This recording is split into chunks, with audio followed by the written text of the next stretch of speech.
Hi எல்லோருக்கும் வணக்கம். Big boss season 8 Tamil. So இந்த வீடியோவில் நம்ம 24/7 லைவ் ஸ்ட்ரீம் என்ன நடந்துச்சு அப்படிங்கிறத பற்றி தான் டிஸ்கஸ் பண்ண போகிறோம். ஸோ வீடியோக்குள்ள போகிறதுக்கு முன்னாடி நம்ம சேனலுக்கு நீங்கள் புதுசாக இருந்தீங்கன்னா கண்டிப்பாக சப்ஸ்கிரைப் பண்ணிக்கோங்க. வீடியோ மறக்காமல் ஒரு லைக் பண்ணிக்கோங்க. இப்போ நம்ம வீடியோக்குள்ளே போகலாம். ஸோ பிக் பாஸ் சீசன் 8 தமிழில் வேற லெவலில் உள்ள வந்து பார்த்தீங்கன்னா முத்துவோடைய ஓட்டுக்கு வந்து அடிச்சுக்கிறானுங்க. ஸோ அதை பற்றி தான் பேச போகிறோம். முத்துவே கடைசி காண்டாகி ஏப்பா தயவு செஞ்சு இங்கே வராதிங்க அப்படின்ற மாதிரி முத்து வந்து மஞ்சரிக்கிட்டே சொல்லிட்டாரு. ஏன்னா அந்த அளவுக்கு வந்து பார்த்தீங்கன்னா அவரை வச்சு ஒரு கேம் பிளே பண்ணிட்டு இருக்காங்க உள்ள அப்படிங்கிறது பார்க்க முடியுது. ஸோ இந்த ஜாக்லினுக்கும் மஞ்சரிக்கும் என்னதான் ஆச்சு அப்படிங்கிற மாதிரி தான் கண்டிப்பாக சொல்லணும் போல தெரியுது. இன்னொரு பக்கம் ராணவ் வந்து பார்த்தீங்கன்னா தன்னுடைய அம்மா வந்து இப்படி பண்ணுறாங்க பேசிட்டாங்க அப்படின்றதுக்கு ரொம்ப மன வருத்தம் வந்து அடைஞ்சிருக்காரு. ஸோ அவர் விஷால் கிட்ட போய் பேசுறாரு, அப்புறம் அருண் கிட்ட போய் பேசினார் கொஞ்ச நேரம். ஸோ அந்த மாதிரி அவர் வந்து பார்த்தீங்கன்னா அவரோட கிளாரிட்டியை கொடுத்துட்டு இருக்காரு. அடுத்து கடைசியாக ஜாக்லினுடைய ஃபேமிலியை வச்சு தான் இந்த ஃப்ரீ டாஸ்க்கு வந்து அடுத்த லெவலுக்கு எடுத்துகிட்டு போன விஜய் டிவி பிளான் பண்ணுறாங்க போல தெரியுது.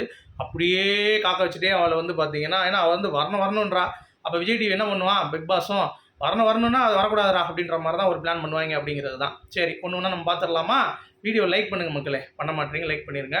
இப்போ ஃபஸ்ட்டு டாபிக் வந்து பார்த்தீங்கன்னா மஞ்சரி அண்ட் ஜாக்லின் இவங்க 2 பேரும் பேசிக்கிறாங்க. நம்ம வந்து கண்டிப்பாக முத்துவை டிக்கெட் டு ஃபினாலே வின் பண்ண வைக்கணும். அப்படி வின் பண்ண வச்சிட்டோம் அப்படின்னா அவன் ஃபைனல் ஸ்பாட் கன்ஃபார்ம் ஆயிடுவான். அவன் டிக்கெட் வின் பண்ணலன்னா கூட அவன் அங்கே உள்ளே போயிடுவான். சரியா? அப்போ அப்படி இருக்கும் பொழுது ஒரு பிளேஸ் கரெக்டாகிடும். அப்போ அடுத்தடுத்து நம்ம டாப் 5குள்ளே முன்னேறிடலாம். எப்படி முன்னேறலாம் அப்படின்னா நமக்கு முத்துவுடைய ஃபேன்ஸ் வந்து ஓட் பண்ணிடுவாங்க.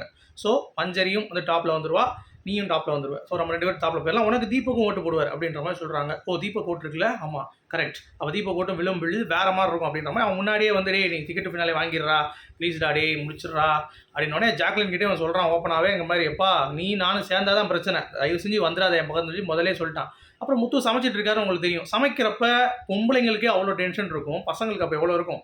ஏன்னா பொண்ணுங்களுக்கு எல்லாம் விருப்பப்பட்டு சமைப்பாங்க, அவங்களுக்கே வந்து பார்த்தீங்கன்னா பக்கத்தில் போய் நின்னா போங்க அடிம்பாளுங்க. இதே இது பையன் வந்து பார்த்தீங்கன்னா சமைச்சிட்டு இருக்க முடியாது பக்கத்தில் வந்துக்கிட்டு டி ஃபின் பண்ணிடுவியா பண்ணுறா அப்படின்ற மாதிரி சொல்லுவான். இங்கே பாரு நீங்கள் வந்து போயிரு அப்படின்றான். எதுக்கு போகணும் இப்போ, ஏன் நான் என்ன பண்ணேன் அப்படின்றா. சாரி கேட்கவா அப்படின்னா, நீ எதுக்கு நான் எதுக்கு சாரி கேட்க, நீக்கு சாரி கேளு அப்படின்றான்.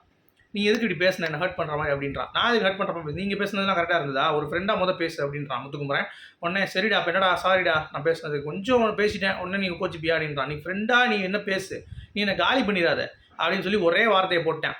அப்போ புரிஞ்சு போச்சு மஞ்சரி இதுவும் பண்ணுறதுலாம் வந்து கேவலமாக வெளியே போகும் அப்படின்னு சொல்லிட்டு முத்துக்குமரனுக்கு. அதனால் அதை அங்கேயே ஸ்டாப் பண்ணிட்டார் அப்படிங்கிறது தான். சரி முத்து டிக்கெட் டு ஃபினாலே வின் பண்ணிட்டா அது கரெக்டு தான். ஆனால் அவன் யோசிக்கிறபடி ஆனால் அவங்கள ஓட்ஸ் வந்து இவங்களுக்கு போகும்ல, அன்டிசர்வ் இல்லாத ஒரு ஆளுக்கு வந்து தூக்கி போக முடியாதுல்ல. நீங்கள் அதுக்காக வந்து உழைங்க, அது எதுக்கு முத்துக்குமரன் ஃபேன்ஸ் பண்ணணும், அது வந்து ரொம்ப தவறாக இருக்குல்ல அப்படிங்கிற மாதிரி தான் இருந்துச்சு. அப்போ என்னால் நான் வந்து சேஃபாக கூட்டு போகிற மாதிரில இருக்குது. அப்போ ஒரிஜினலாக எஃபர்ட் போட்டவன் கண்டிப்பாக வந்து போக மாட்டான்ல. இப்போ இன்றைக்கே முத்து வெளியே இருக்கிறனால தானே மஞ்சரிக்கு ஓட்ஸ் இருக்குது இப்போது பார்க்க முடியுது, மஞ்சரிக்கு ஓட்ஸு. ஸோ இப்போ முத்து வந்து வெளியே இல்லாமல் நாமினேஷனில் தான் இந்த வாரமே மஞ்சரிக்கு பாயசம் கூட கட்டியிருப்பாங்கல்ல. இப்போ அன்சிதாவுக்கும் ஜெஃப்க்கும் ஓட்டு இருக்கிறதுனால. ஸோ எல்லாருமே ஸ்ட்ராங் பிளேயர்ஸ் வந்து பார்த்தீங்கன்னா சப்போர்ட் பண்ணுறாங்கன்றதுக்காக அதை ஒரு மேட்சிங்காக வச்சு நான் முன்னேறணும் இந்த விளையாட்டில் அப்படின்னு சொல்லி நினைக்கிறது முட்டாள்தனம் தானே. இதுக்கு ஜாக்லினும் வந்து துணை போகிறது எனக்கு ஆச்சரியமாக இருக்குது. ஏன்னா அவங்க வந்து ஒரு ஸ்ட்ராங்கான பிளேயரு, அவங்களும் இதுக்கு போகிறது அப்படிங்கிறது எனக்கு ரொம்ப மன வேதனையாக இருக்குது. நீங்கள் எப்படி பார்க்குறீங்க அப்படிங்கிறத சொல்லுங்கள்.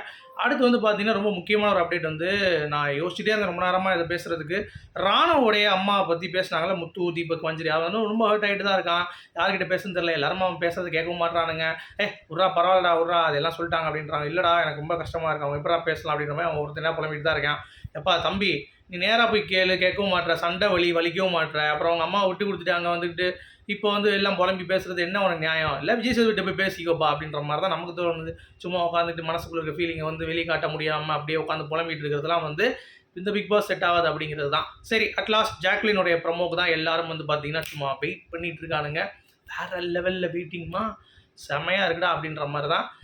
அதுக்கு என்ன அப்படிங்கிறத பார்ப்போம். அதை வந்துட்டு நான் அடுத்த வீடியோவில் டிஸ்கஸ் பண்ணுறேன். அடுத்து அருணும் நம்ம தம்பி தம்பி முத்துக்குமரனும் வந்து அண்ணன் தம்பி அப்படின்ற மாதிரி போட்டு விட்டு போயிருக்காங்க.